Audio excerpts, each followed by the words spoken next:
Wow, we might have gotten fight of the year. That might have been fight of the year. That was a crazy fight. This is high speed chess. That's what you're watching. So Conor Benn versus Chris Eubank Jr. is finally over. It's a lot of things we got to touch on. I'm gonna be honest with you. My thoughts are just everywhere, right? Of course, we need to touch on what they both did good, what they both did bad, but we need to touch on the fight, what it means to the sport of boxing first, right? I want to address us as fans and talk about that. And then we also need to address how this may impact the sport of boxing, right? How this may impact other fighters to get up and fight each other, right? First, us as fans, it is up to nobody but us to push for these fights, right? It all is going to start with us. Nobody gets in the ring until we open our wallets, right? Nobody gets signed until we show interest in a fighter. So it's up to us as the fans to push for the fights, the fighters to want them, and the promoters to make them. It's a collective unit here, right? It's like a supply chain. And as long as we're pushing for these fights and we're showing interest, more of this type of stuff is to come, especially with Turki Al-Sheikh and what he's doing with the Ring magazine cards right now. And it's going to be even better when we're back in the Riyadh season kingdom, right? So as fans, we need to continue to push for these fights, right? This event was amazing. It was monumental. The atmosphere was stupendous, right? It was stupendous. This was great. When you look at Chris Eubank Sr. coming back for his son, that's insane. That was a whole moment within itself before the fight even kicked off. But crazy fight, crazy event. I'm glad that Turki Al-Sheikh and the the Saudi Arabia Riyadh Kingdom and Ring Magazine was able to put something like this together. We have 3 great cards next weekend, so we have a ton of work to get to. But just thank you to Turki Al-Sheikh for this card. Now on to what I believe both men did good. I want to talk about the positives before we get on to the negatives. Benn is explosive. Benn can get from one point to another really well. Right? He can transition really well to certain points in the ring and certain points to the fight. I don't think he's a quick fighter. I don't think there's a lot of load up in his explosiveness. There's a lot of bending the knees. There's a lot of dipping the hands. It's never just straight, So he's not quick, but he's explosive. Like if he loads up, then he could get there really quick. But he could never be right here, then here. He got to be right here, then here. So I like that about Benn. That's pretty dope. He's an explosive fighter. Not really athletic, but he's explosive. I'm not saying he isn't athletic, but I think explosive is the better word to describe him. Right hand was his money shot, right? That was the shot he was going for.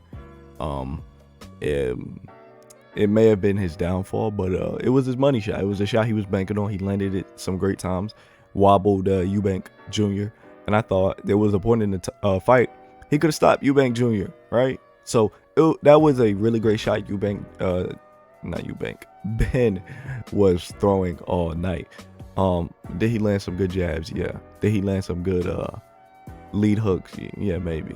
Did he work into the body into those later rounds when Eubank was more willing to come inside? Yes, absolutely. But overall, it was the right hand. Now Eubank Jr., what did he do well? He was in his domain, right? He was in his domain. He was Satoru Gojo for a minute. He was boxing. That's where he wanted to be, right? He was at the range. He had the lead hand. He had the lead hook. He had the jab. And then when he was stringing combinations together, which is very rare in this fight, they were devastating, right? He had a long uppercut that landed a couple times. He was throwing on the back end of his jab, on the back end of his 3-4 punch combination. So he was fluid. He was the better boxer, right? He's the more natural boxer, just like his father was, right? Just like Eubank to Nigel. But I liked Eubank Jr.'s boxing style. I really want to put an emphasize on the adjustment Eubank Jr. made in the second half of the fight. Now, this is what I observed, this what I noticed. I'm very interested on hearing what you guys think. I like the adjustment to go and fight on the inside. And I know the commentators could have been better. They really could have been better. It was always Benn. Nobody was looking at the fight. I'm looking at the fight with my eyes. Are you guys looking at it with your eyes? He doesn't want to fight in the inside with Benn. Why not? He's winning these inside exchanges. He's the larger guy. He has the superior hand speed. He's stringing together better combinations on the inside. So why wouldn't Eubank Jr. continue to fight on the inside? Yes, he's taking some punishment. He's been taking punishment from the mid-range, but he hasn't been able to string combinations from the mid-range. So why not fight on the inside? So don't know what the commentators were saying. I love the adjustment to fight on the inside, because the thing about Eubank, he's really not Benn. God, I keep getting the names mixed up. But Benn, he's really restricted. He's really restricted with his shots. And in terms of the selection, and in terms of the placement, in terms of the tempo, the pacing of his shots, he's really restricted. Right? And what I mean by that, I think he threw the right a bit too much. I think it became really predictable at times. I think he punched out of range a lot, right? I think he was punching too far, wasting a lot of energy. But with Benn, I noticed the right hand is always longer, looping, it's always coming over. Now, when you have a fighter like that, the best thing you could do is get into his chest, because this long overhand, how's it going to hit a guy who's right here, and the punch is supposed to be landed like that? Benn should have shortened up on this right hand. He should have shortened up. He should have straightened that right hand. That right hand was still too looping. He needs to learn how to throw that right hand a bit better in a different more ways. That's how Eubank Jr. won that bout. He took away the right hand by just getting into his chest. He couldn't throw it anymore. Eubank Jr., like I said, great adjustment. Benn probably should have threw the right hand a bit better. Probably should have placed it a bit better. There's a couple things Benn could have did a bit better. I don't want to critique these guys too much because they put on such an amazing bout. But I loved it. Now, what is next in the realm of boxing? We need AJ Fury. We need AJ Fury, guys. We need AJ Fury. I need you guys to help me push for AJ Fury. I know a lot of you guys are saying, oh, I'm not interested. Fury don't got a title. AJ just got stopped. These guys are past it. We need AJ Fury. A monumental event that would be in the UK. We need that fight. We need these two British boxers to settle it. Who was the greatest British boxer of the 2010s? Who was it?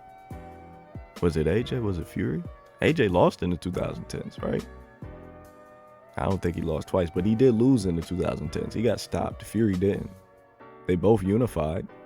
We need to settle this. We need that fight. I really want you guys to help me push for that one. That would be an amazing fight, right? But I hope this does get a lot of fighters to get up and chase down these guys. This is something I would want to see more, and I know you guys are gonna hate it, from Gervonta Davis, right? It was a conflict here with these two men, right? Between their fathers. Well, not the fathers anymore, but at one point their fathers, there was a conflict in that. Now these two men have inherited the beef, right? And instead of saying he's too high, he's too far in weight, I don't want to fight him because he fights this style, I don't want to, let's do it. Let's meet somewhere. 160, that's okay. Rehydration, that's okay. We're gonna meet. I want to do this just as much as you do. I want to see Gervonta Davis push for fights like this. I'm tired of hearing he's too high in weight, he's too big, he doesn't fight the style I like to fight. Let's make these fights happen, man. Let's make these fights happen. So shout out to Eubank Jr. for taking the rehydration clause, cutting down to 160, and being willing to make such a sacrifice for us as the fans, right? Ryan Garcia, take notes, take some notes. That's how you cut weight properly for your fans, at least. And shout out to Benn for coming in severely undersized and actually taking a chance to be great and beat a fighter in Chris Eubank Jr., right? Gervonta Davis, take some notes as well. But I'm done with the strays, man. This is a pretty long video, but you guys let me know how y'all feel about the totality of this fight. What would you guys like to see next? We're probably going to get a rematch. And what would you like to see next from British Boxing? Am I the only one who wants to see AJ versus Fury? You guys let me know.